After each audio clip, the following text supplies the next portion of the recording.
বন্ধুরা, আমি কল্লোল।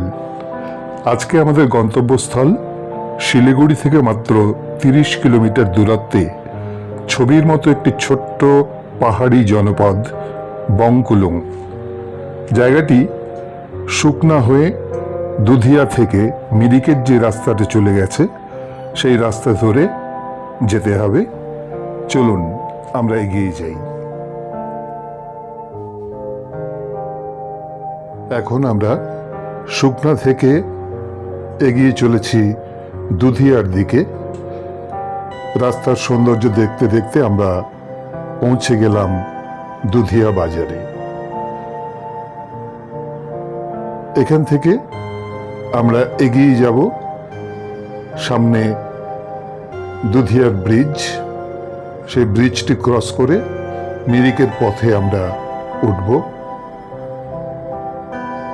আমাদের সাথে থাকুন বন্ধুরা। সামনেই দেখা যাচ্ছে দুধিয়ার ব্রিজ। আমরা এক্ষুনি দুধিয়ার ব্রিজ ক্রস করব।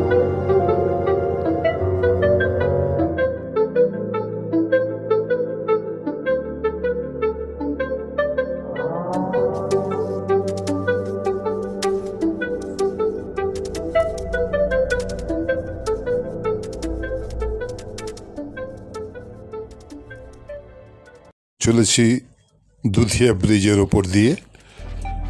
বাঁদিকে নিচে দেখা যাচ্ছে দুধিয়া বা বালাসান বয়ে চলেছে অবিরাম। জল এখন কিছুটা কম, কিন্তু বর্ষায় এর ভয়ঙ্করী রূপ। এই ব্রিজটি ক্রস করে আমরা সামনে এগিয়ে যাব মিরিকের পথে। একটু পরেই শুরু হবে খাড়াই পাহাড়ি রাস্তা। চলুন বন্ধুরা, এগোতে থাকি।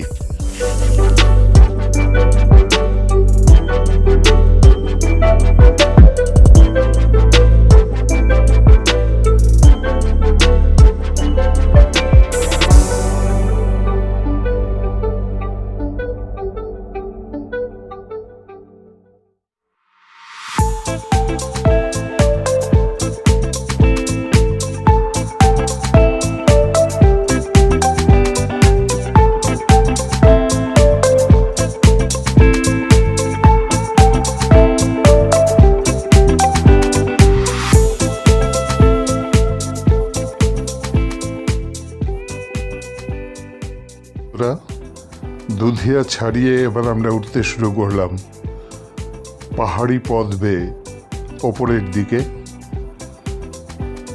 আপনারা দেখতে থাকুন কিভাবে সবুজে সবুজ চা বাগান আর জঙ্গলের মাঝখান দিয়ে অপূর্ব সুন্দর এই রাস্তাটি এগিয়ে গেছে পাহাড়ের বুক চিরে। চারিদিকে অগাধ শান্তি।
আমাদের এই উত্তর বাংলার গর্ব, টিয়া পাখির মতো সবুজ চা বাগান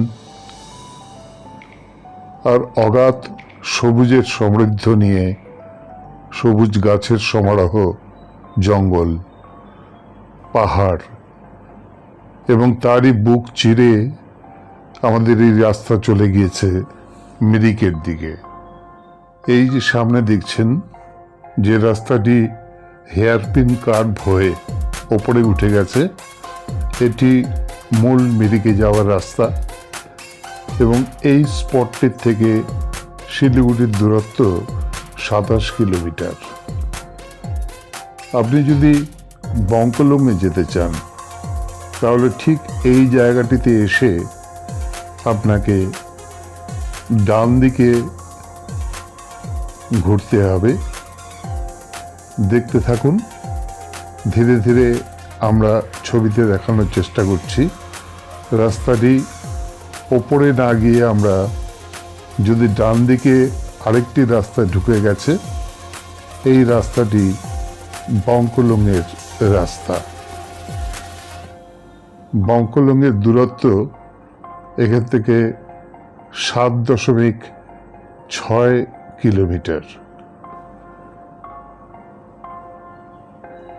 এই রাস্তা ধরে সোজা গেলে সেই পাহাড়ি গ্রাম, ছবির মতো সুন্দর পাহাড়ি জনপদ বঙ্কলম। এবং এই জায়গাটির একটি বিশেষ তাৎপর্য দেখতেই পাচ্ছেন, চারিপাশে গভীর জঙ্গল, পাহাড়ি জঙ্গল এবং প্রচুর গাছপালা।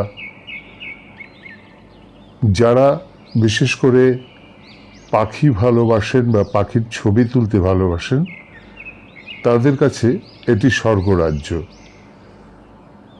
আমাদের পশ্চিমবাংলার বিশেষ করে তরাই ডুয়ার্স অঞ্চলের বিস্তীর্ণ বনভূমিতে যে বিভিন্ন প্রজাতির পাখি পাওয়া যায়, তার মধ্যে অনেকটাই এখানে পাওয়া সম্ভব এবং যারা পাখি প্রেমী তারা এখানে আসতে পারেন। দেখুন, দূরে নিচে দেখা যাচ্ছে দুধিয়াকে আমরা একটু জুম করে দেখানোর চেষ্টা করছি এবং দুধিয়ার পাশ দিয়ে বয়ে চলেছে বালাসন নদী। দূরে নিচে পাহাড়ে অনেকটা উপরে আমরা উঠে এসেছি। নিচে দেখা যাচ্ছে ছোট ছোট পুতুলের মতো ঘরবাড়ি, আসলে সেটাই দুধিয়া গ্রাম।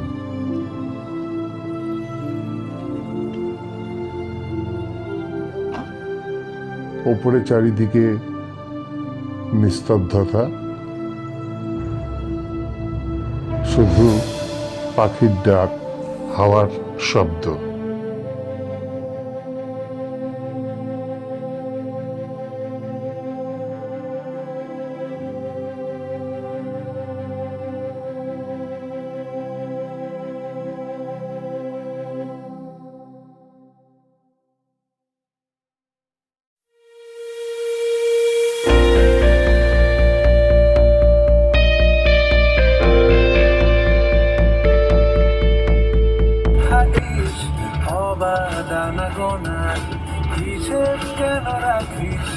সাক্ষাৎ তোর প্রদীপ ভরে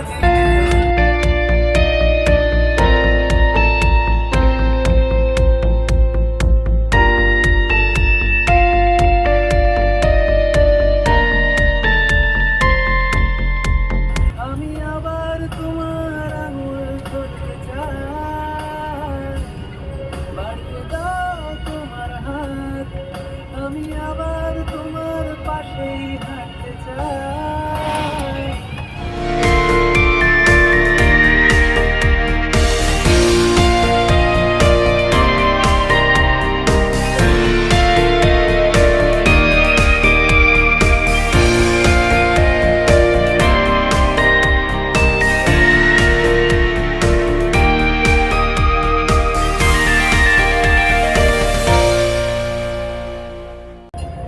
জল ছবি, রং মশাল, স্কুল ছুটি, হজমিরা, রূপকথা, বায়রাদের গল্প বল,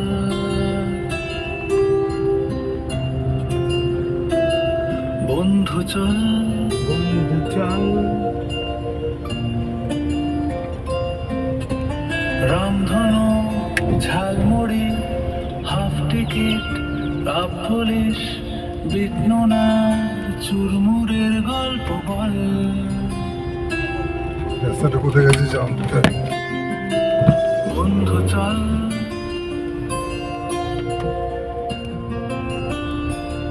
বন্ধু চল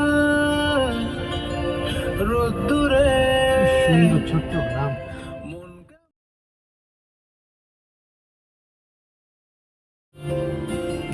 বন্ধুরা, আমরা পৌঁছে গেলাম বঙ্কুলুম গ্রামে। কি অপূর্ব সুন্দর ছবির মতো গ্রামটি আপনারা দেখুন। প্রসঙ্গত বলে রাখি, এই শান্ত গ্রামটিতে এখন কিছু হোমস্টেও তৈরি হয়েছে, যেখানে আপনারা এসে থাকতে পারবেন। অদ্ভুত পরিষ্কার পরিচ্ছন্ন একটি গ্রাম। এতটুকু পরিবেশ দূষণের কোনো পরিবেশ নেই, নেই কোনো আবর্জনা।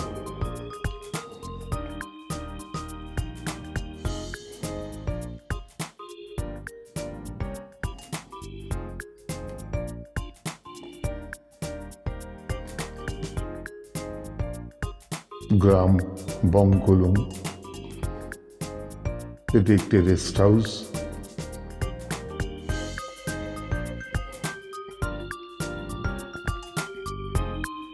দেখতে পাচ্ছেন অগ্নিশিখা।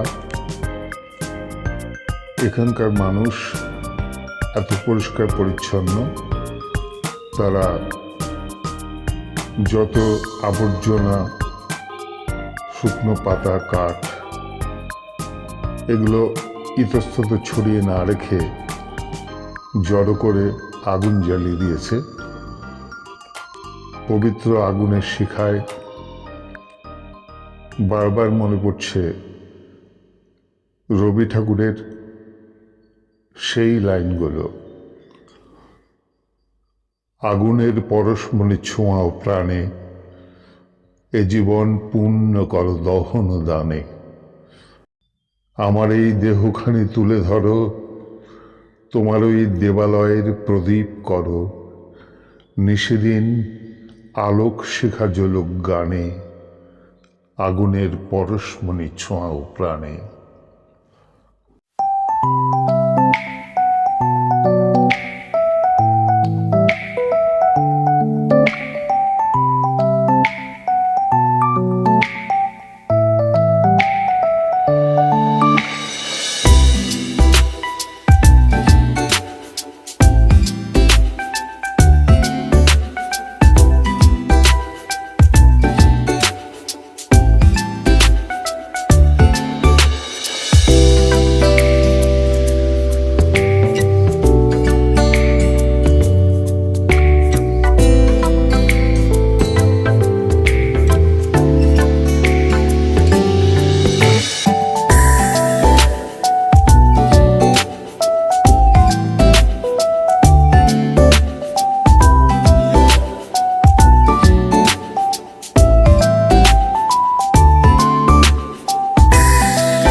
কিছুটা সময় কাটিয়ে আমরা আবার এগিয়ে চললাম সামনের দিকে। স্থানীয় মানুষদের কাছে জানতে পারলাম সামনের রাস্তাটা চলে গেছে সুখিয়া পুকুরি পর্যন্ত, যদিও রাস্তা খুব একটা ভালো নয়। আর এই রাস্তায় কিছুটা এগোলেই পড়বে নদীর উপরে একটি ব্রিজ, ওদের ভাষায় যার নাম স্টিল ব্রিজ। দেখতে পাচ্ছেন বন্ধুরা, আমরা স্টিল ব্রিজের কাছে পৌঁছে গেছি। লোহার স্ট্রাকচার করা, যেমন পাহাড়ে বিভিন্ন জায়গায় দেখা যায় একটি ঝুলন্ত সেতু এবং তার নিচ দিয়ে বয়ে চলেছে অঝোর ধারায় একটি ঝর্ণা।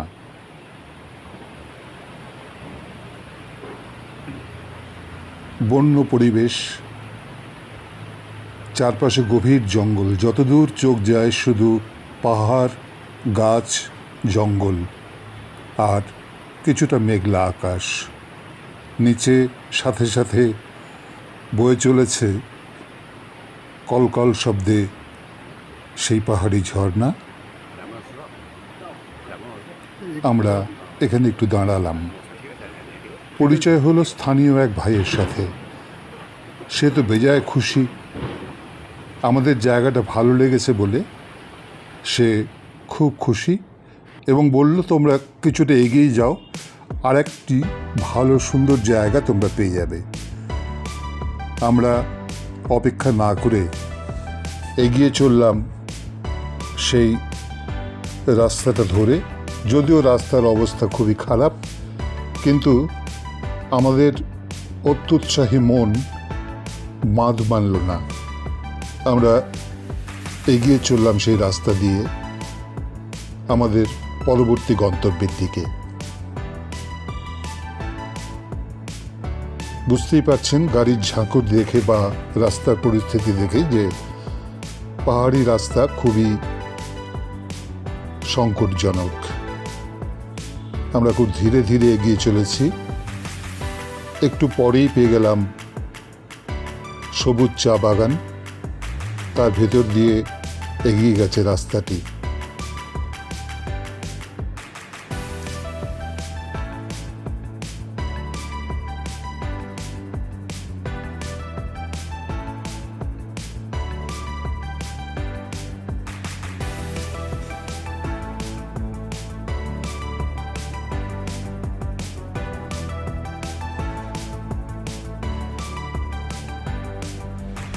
কিছুটা এগোনোর পরই চোখে পড়ল দূরে একটি ব্রিজ। আমরা এখন ব্রিজের উপরে উঠছি আস্তে আস্তে।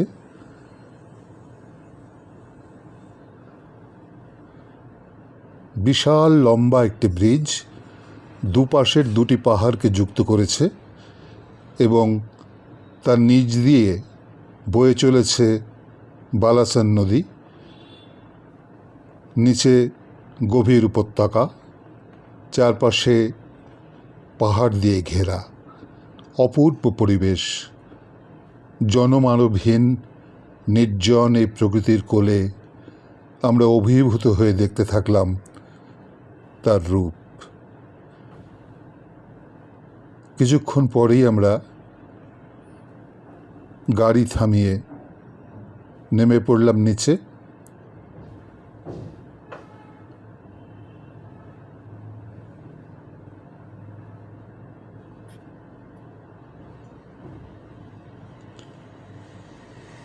দেখুন বন্ধুরা, নিচে সেই বিস্তীর্ণ মালভূমি,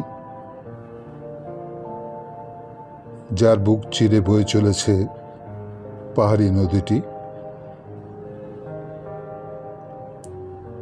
এবং চারপাশে দেওয়ালের মতো ঘিরে রয়েছে সুউচ্চ পাহাড় শ্রেণী।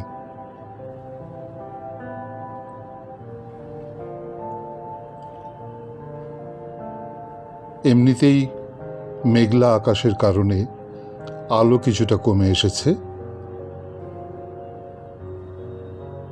তবুও যতটা পারা যায় ক্যামেরায় বন্দি করে রাখার চেষ্টা করছি এই মুহূর্তগুলোকে।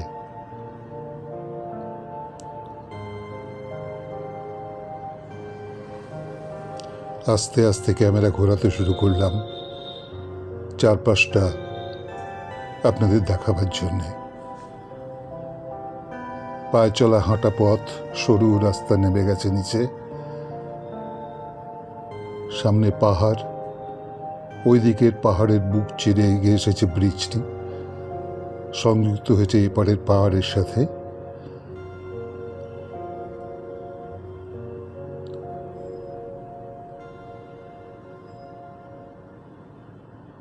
অদ্ভুত শান্ত পরিবেশ, শুধু নদীর জলের কলকল শব্দ ছাড়া আর কিছু বা আর কোনো শব্দ কানে আসে না।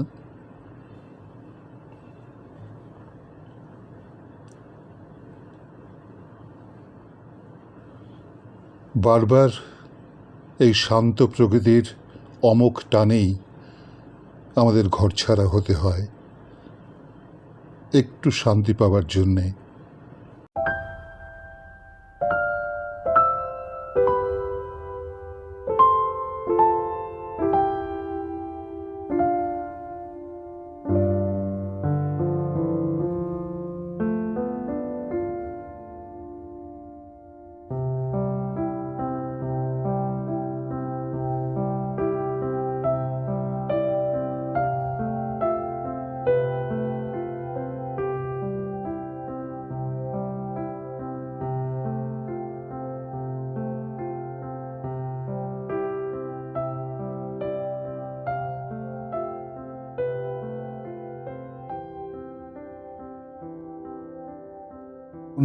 অনেকটা সময় এগিয়ে গেছে বুঝতে পারিনি। হঠাৎই বোঝা গেল ঝোড়ো হাওয়া, সাথে আকাশ অন্ধকার হয়ে এসেছে। বুঝলাম এবারে ফিরতে হবে। আমরা রওনা হলাম। ঘন অন্ধকার আকাশ, মাঝে মাঝে হালকা আকাশের আভাস দেখা যাচ্ছে, দূরে কোথাও আলো জ্বলছে।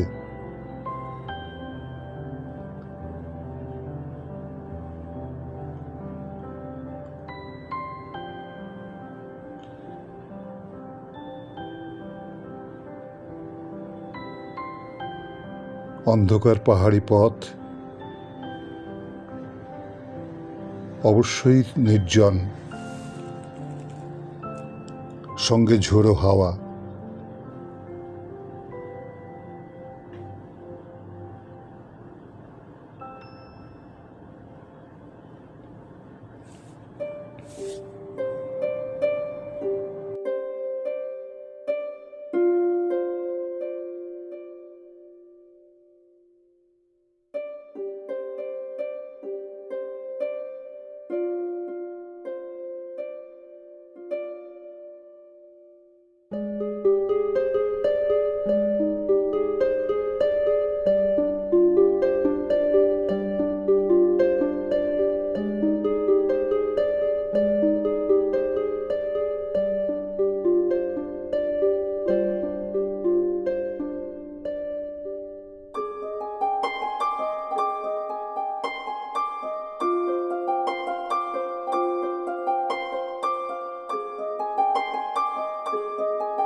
একটা বাঁক ঘুরতেই হঠাৎ দেখি দূরের পাহাড়ে আলোর মালা, আকাশে বিদ্যুৎ, ঘন হয়ে এসেছে মেঘ, যে কোনো সময় হুড়মুড়িয়ে আসবে বৃষ্টি। তারই মধ্যে যেন লক্ষ মানিক জ্বালা। হ্যাঁ, ঠিক ধরেছেন বন্ধুরা, আলোগুলো জ্বলছে মিরিকের পাহাড়ে, অনেকটাই দূরে। আকাশে তারা থাকলে বোঝাই যেত না কোনটা তারা আর কোনটা পাহাড়ের আলো। ঝিকমিক ঝিকমিক আলোয় ঠিক যেন একটা হীরের অলংকার পাহাড়ের গলায় পড়ানো। আবারও মনে পড়ে গেল সেই মানুষটিকে। হ্যাঁ, আমাদের রবি ঠাকুর। অন্ধকারের উৎস হতে উৎসারিত আলো, সেই তো তোমার আলো। সকল দ্বন্দ্ব বিরোধ মাঝে জাগ্রত যে ভালো, সেই তো তোমার ভালো। পথের ধুলায় বক্ষ পেতে রয়েছে যেই গেহ, সেই তো তোমার গেহ। সমরঘাতে অমর করে রুদ্র নিষ্ঠুর স্নেহ, সেই তো তোমার স্নেহ। সব ফুরালে বাকি রহে অদৃশ্য যেই দান, সেই তো তোমার দান। মৃত্যু আপন পাত্রে ভরে বহিছে যেই প্রাণ, সেই তো তোমার প্রাণ। অন্ধকারের উৎস হতে উৎসারিত আলো, সেই তো তোমার আলো। হঠাৎই পট পরিবর্তন। অন্ধকারের ভেতর থেকে হঠাৎ করে উঁকি মারল এক টুকরো চাঁদ। অবশ্য বেশিক্ষণ স্থায়ী হলো না। দ্রুত মেঘের আর হাওয়ার দাপটে কোথায় যেন মুখ লুকোলো।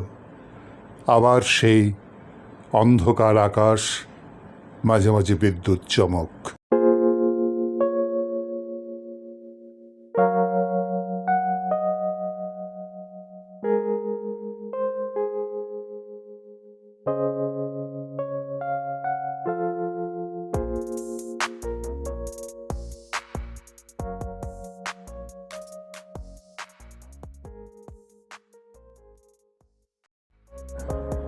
এবারে ঘরে ফেরার পালা। মনটা বড় খারাপ হয়ে যায় বারে বারে।